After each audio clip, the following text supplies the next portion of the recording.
قرآن کا ایک اصول ہے کلو وشربو ولا تسرفو، کھاؤ پیو اسراف نہ کرو، کھاؤ پیو اسراف نہ کرو۔ ہارون رشید کے زمانے میں ایک عیسائی آیا تھا اور وہ ان کا بڑا تھا، پادری تھا، اور وہ ساتھ ہی ساتھ بڑا حکیم بھی تھا۔ اس نے کہا کہ میں دین کا علم بھی رکھتا ہوں، حکمت کا علم بھی جانتا ہوں، بادشاہ سلامت میں آپ سے پوچھتا ہوں کہ قرآن پاک میں سارے اصول موجود ہیں، یہ زندگی گزارنے کے آپ لوگوں کا دعویٰ ہے، تو صحت کے تعلق سے کچھ اصول ہے آپ کے پاس قرآن پاک میں؟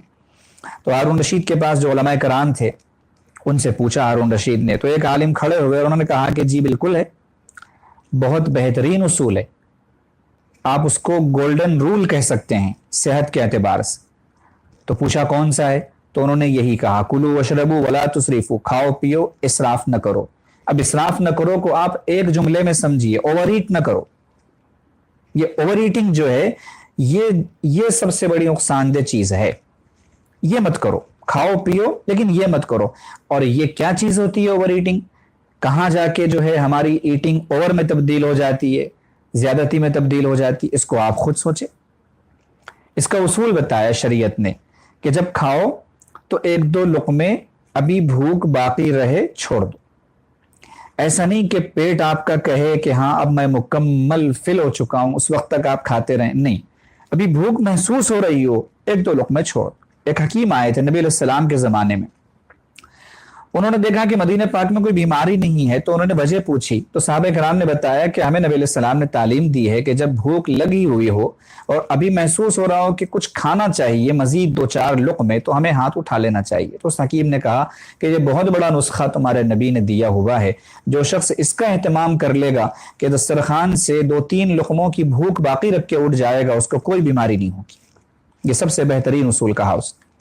تو معدہ جو ہے وہ تمام بیماریوں کی بنیاد ہے، اس کو وہی دینا چاہیے جس کی اس کو ضرورت ہے، اور یہ بات یاد رکھیں کہ پرہیز جو ہے وہ علاج سے زیادہ بہتر ہے۔ تو آج ڈاکٹر لوگوں نے تصدیق کی ہے اس بات کی، کنفرم کر دیا انہوں نے کہ ایٹنگ ہیبٹس جو ہے وہ ہماری بیماریوں کو ڈیسائیڈ کرتی ہیں۔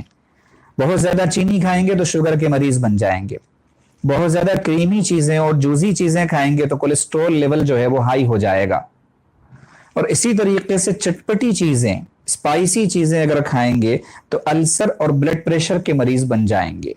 ہمارے حضرت فرماتے ہیں 3 ایسی چیزیں ہیں جو اردو میں چیم سے شروع ہوتی ہیں، ان سے بچنا چاہیے، چائے، چینی، چاکلیٹ۔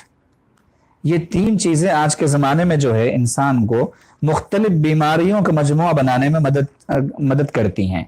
تو ان 3 چیزوں سے بچیں گے تو بہت ساری بیماریوں سے بچ جائیں گے۔ تو جو بندہ اپنے معدے کو کنٹرول کر لے تو انشاءاللہ وہ تمام بیماریوں سے بچ جائے گا۔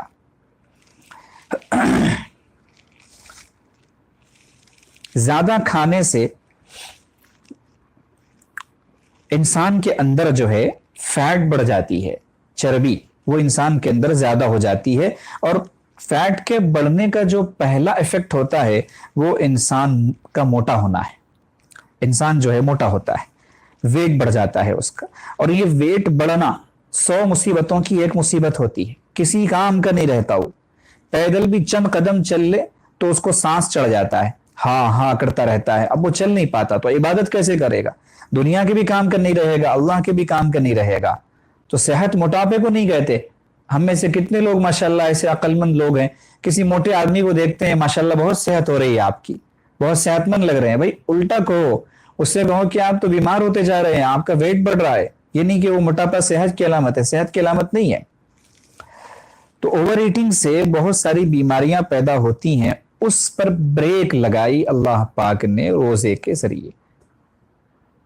تھوڑی دیر کے لیے آپ کو بھوکا رکھا، لیکن یہ بھوکا رکھنا ایسا بھی نہیں ہے اللہ کا کہ سحر افطار میں آپ کے لیے لمٹ رکھ دی کہ بس 2 کھجوریں کھائیے سحر میں اور شام میں 2 کھجوریں کھائیے، آدھا گلاس پانی پیجیے، ایسا نہیں۔